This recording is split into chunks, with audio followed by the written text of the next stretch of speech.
আসসালামু আলাইকুম। আমি পপি। দীর্ঘ 28 বছর চলচ্চিত্রে কাজ করেছি, অনেক সুনামের সাথে, সম্মানের সাথে। কোটি কোটি দর্শকদের ভালোবাসা পেয়েছি, ইন্ডাস্ট্রির মানুষের ভালোবাসা পেয়েছি। কিন্তু এই মুহূর্তে আমি ক্যামেরার সামনে কথা বলছি একজন ব্যর্থ মানুষ হিসাবে। ব্যর্থ মানুষ বলছি এই কারণে, সবার মন জয় করতে পারলেও দীর্ঘ 28 বছর আমি যাদের জন্য কাজ করেছি, যাদেরকে এই হাতে লালন পালন করেছি, তাদের কাছে আমি অযোগ্য একজন মানুষ। তাদের মন মতো চলতে পারিনি, তাদের মনের মতো করে নিয়ন্ত্রিত হতে পারিনি। হয়েছি, একসময় হয়েছি, কিন্তু এখন হতে পারি না। তার করে বলেছি আমি একজন ব্যর্থ মানুষ।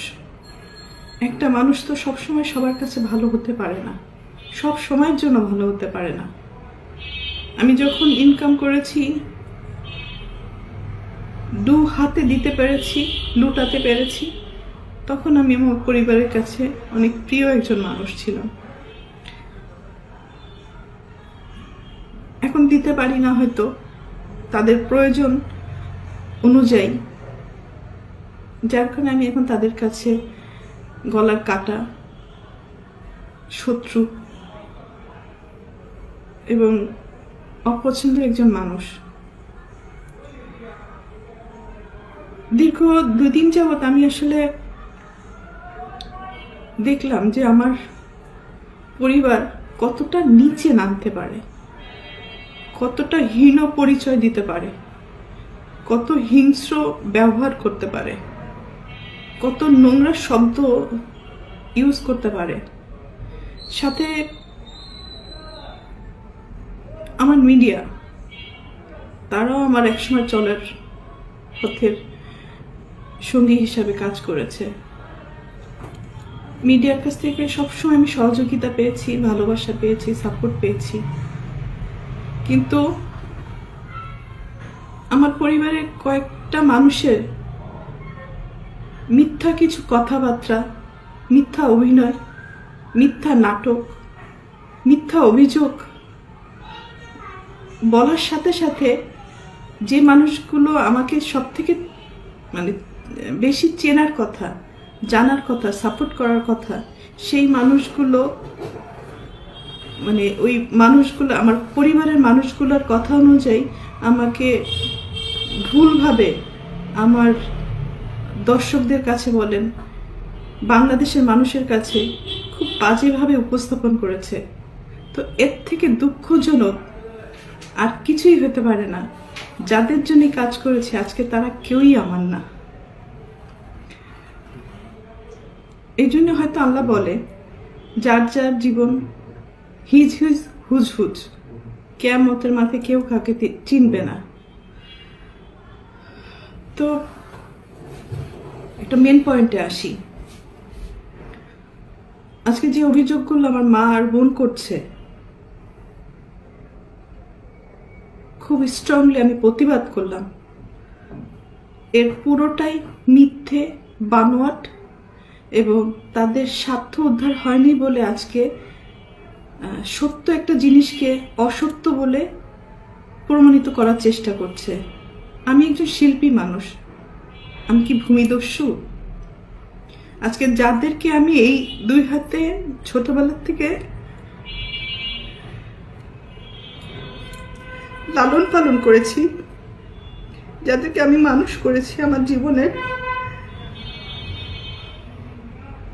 অনেকগুলো সময়, সুন্দর একটা সময়, প্রতিটা মানুষের একটা সুন্দর সময় থাকে নিজের জীবন উপভোগ করার সময়। সেই সময়টা আমি তাদের জন্য ব্যয় করেছি, তাদের পিছনে ব্যয় করেছি, তাদেরকে মানুষ করার জন্য।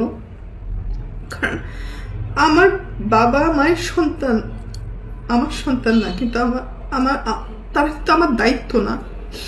তারপরেও আমি আমার ভাই বোনদেরকে নিজের সন্তান হিসেবে লালন পালন করেছি, দায়িত্ব পালন করেছি। নিজের ভবিষ্যৎ, নিজের ভালো লাগা, মন্দ লাগা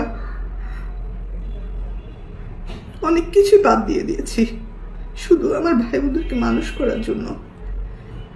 কিন্তু এখন এসে দেখলাম মানুষ তো হয়নি, হিংস্র কিছু পশু বলবো না, পশুরা তো আসলে খুব কৃতজ্ঞতা থাকে পশুদের মধ্যে, কিন্তু এদের মধ্যে সেই কৃতজ্ঞতা বোধটুকু নেই। আর উপরের দিকে থুতো ফেললে তো নিচের দিকেই আসে। কাদের নামে অভিযোগ করব? অভিযোগ তো আসলে করে বাইরের লোকদের মানে নামে। আর আমি যেহেতু আমার ভাই বোনদেরকে, আমার বাবা মাকে অনেক ভালোবাসি, যার কারণে আমার জীবনে আমি অনেক কিছু ফেস করেছি তাদের দ্বারা। নির্যাতিত হয়েছি, লাঞ্ছিত হয়েছি, অপমানিত হয়েছি। নিজের এত বছর যে আমি ইন্ডাস্ট্রিতে ইনকাম করেছি, তারা আমার সাথে বেইমানি করেছে। আমার সমস্ত অর্থ আমার কাছ থেকে নিয়ে নিয়েছে। আমার টাকা দিয়ে কেনা সয় সম্পত্তি কোনো কিছুই আমার নামে ছিল না, আমার প্রত্যেকটা ভাই বোনের নামে ছিল। আমার অ্যাকাউন্টগুলো শূন্য ছিল এবং আমার গাড়ি, শুধু আমার দেহটা ছাড়া আমার কোনো কিছুই আমার ছিল না। সব কিছুই তাদের আন্ডারে ছিল, আমিও তাদের আন্ডারে ছিলাম। তো একটা পর্যায়ে এসে মানুষের জীবনে বেঁচে থাকার জন্য কিছু না কিছু প্রয়োজন হয়। তো বেঁচে থাকার মতো শুধু আমার জানটা ছিল হয়তো। তো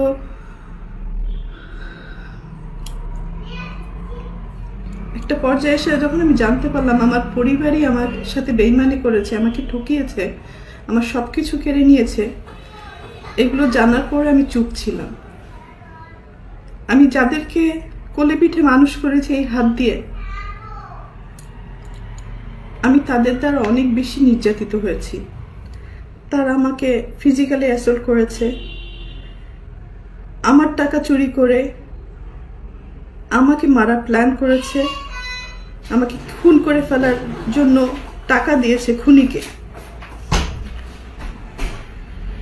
আমার আপন ভাই এটার সাথে জড়িত, আপন বোন জড়িত। আর একটা সামিন নামে একটা ছেলেকে পালক নিয়েছিলেন। তারপরেও আমি অ্যাকসেপ্ট করেছিলাম যে ঠিক আছে, একটা মানুষ তো, একটা বাচ্চাকে লালন পালনের দায়িত্ব নিয়েছিলাম। তো পরবর্তীতে দেখলাম এটা যখন হাতে পায়ে বড় হয়ে গেছে, তখন ওই হাত দিয়েই আবার আমাকে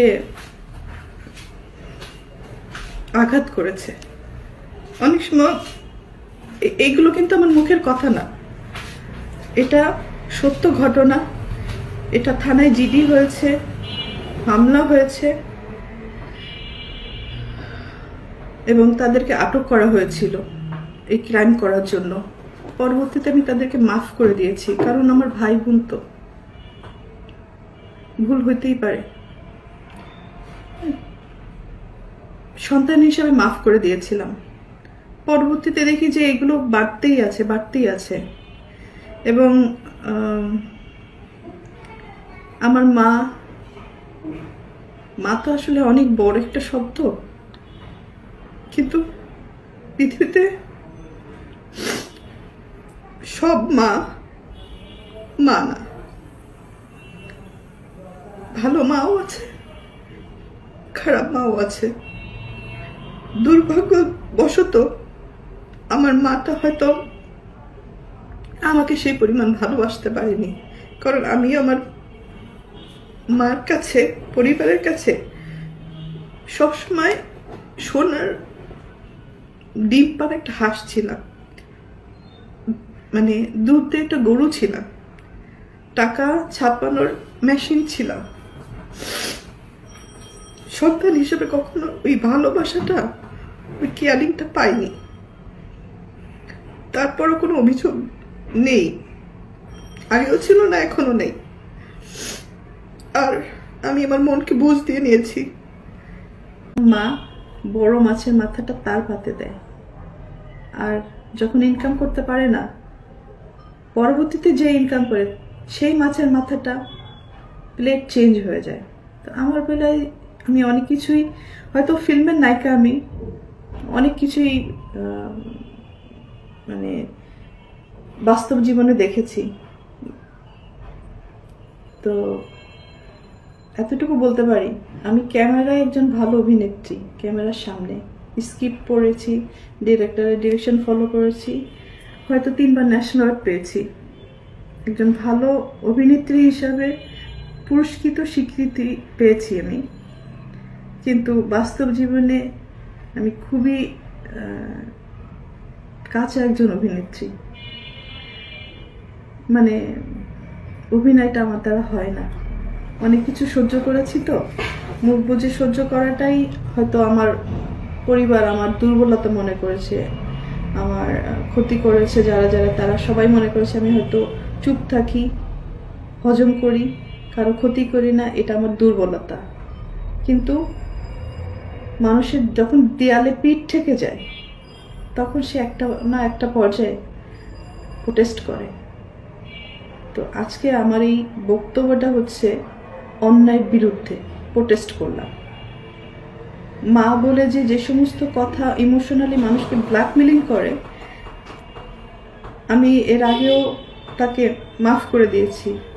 আমার মা কথায় কথায় বলে যে আমাকে খাট কিনে দিল না, আমাকে মোবাইল কিনে দিল না, আমাকে টিভি কিনে দিল না।